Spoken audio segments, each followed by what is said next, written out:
Well, I think I agree with the point that you made a little earlier, which was I just don't care. You know, it's if Jamal Adams signs a contract in the next 10 minutes, I'll just go, well, whatever.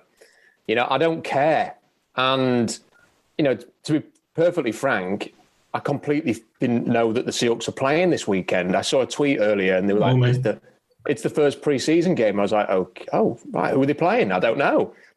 What is this? Like, I don't think I've felt this way in a long, long time. I just kind of feel like, well, whatever. You know, I see the Seahawks right now as, you know, when you go to an airport and there's those like accelerated walkways where you stand on them and it kind of helps you walk a bit faster. Do you know what I mean? Not wait to see where this is going. I just want to get that. I mean, am so excited to see where this analogy goes. I'm leaning forwards the front of my seat. Well, you know, when you're on one of those and then there's always some kid who thinks it's really funny to walk the other way and they don't go anywhere. They just kind of walk in and they're just stuck, you know, in that same position, but walking.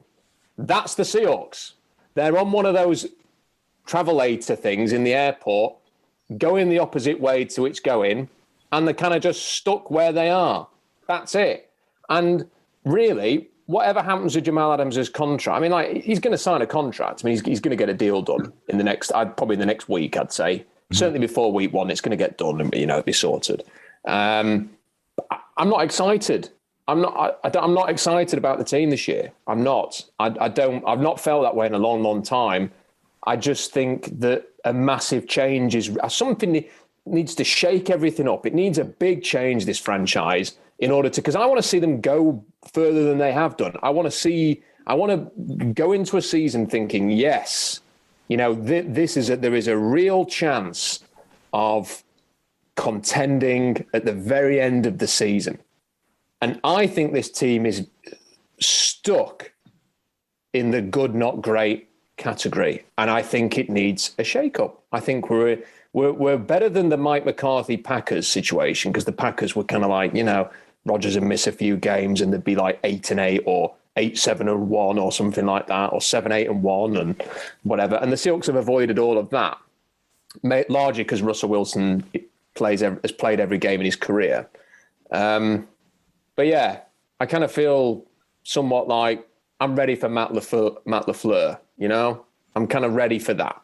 I'm ready for a bit of a change. And I'm going into this season expecting more of the same. We could sit here and say, well, you know, there doesn't look like there's that much of a threat in the NFC. And then the season begins and, you know, the Case Keenum-led Minnesota Vikings were one game away from the Super Bowl a few years ago. You kind of, who knows what's going to happen? I think with Adam's point, the sort of the concern that I have is I look at this roster and you've got Russell Wilson, you've got DK Metcalf, you've got Tyler Lockett. There are strengths to this team. Of course, Bobby Wagner. You know, I have mixed views on Jamal Adams. Many people would consider him a massive positive. But then you look at things like Cal Fuller could be the centre this year. We're a few months removed from a superb centre draft. We don't go in that direction. We pay Ethan Posick $3 million. He's injured. Cal Fuller could be the centre. Maybe Cal Fuller is going to be great. Or maybe Cal Fuller is going to be like BJ Finney and Drew Nowak and all those other crappy centres that we've seen for the Seahawks who cost them a game early in the season. And then we're all wondering how the hell that happened. Cornerback. DJ Reed was Seattle's best cornerback last year. He's currently injured, which means that if nobody knows how injured he is because Pete hasn't taught for 2 days. What if he misses time? And you start the season, and this is what it'll be. If there was a game now, Trey Flowers one side, Akello Witherspoon the other. That's scary. You look at the second round pick's not healthy. There's Kobe Parkinson has apparently been Seattle's best tight end in camp, injured. Gerald Everett, a lot of people are excited about Gerald Everett. I get that. I understand why. Because he's big money. He sounds great, doesn't it? He's worked with Waldron before. His best season in LA was 417 yards and a touchdown a year ago. With Waldron in the Rams system. And a Rams system that does do a better job of, focusing on the tight end than Seattle's offense has ever done. They go and trade for Jimmy Graham. It took them 3 years to decide he wasn't a blocking tight end. You know, the Seahawks have never done a good job under Carroll of saying the tight ends are going to be a feature in this offense. And we're saying, well, Waldron will do it, but Everett played in the Waldron offense and he didn't have the big numbers. So there's a lot of things here that make me think, well, do you know what? Of course, the Seahawks are not a bad team. They'll never be bad with Russell Wilson. They'll win 10, 11, 12, 13 games next year with Russell Wilson because he's Russell Wilson.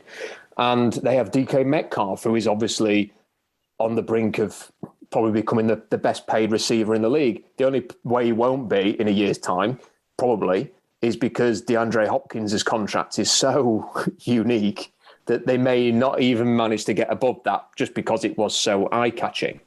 There are other positives to do. I'm not a big fan of the running back depth.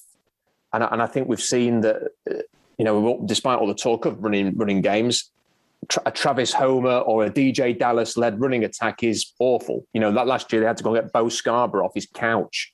You know, he was watching a box set or something on Netflix, and then he's playing in against the Cowboys the next week. You know, it's things like this that just make me think, yeah, do you know what? This is going to be more of the same. This is going to be more of the same, and it's going to be frustrating, and it's going to be predictable. And I'm at a point now where I have to see the Seahawks win a divisional round game to believe that it's possible. Totally.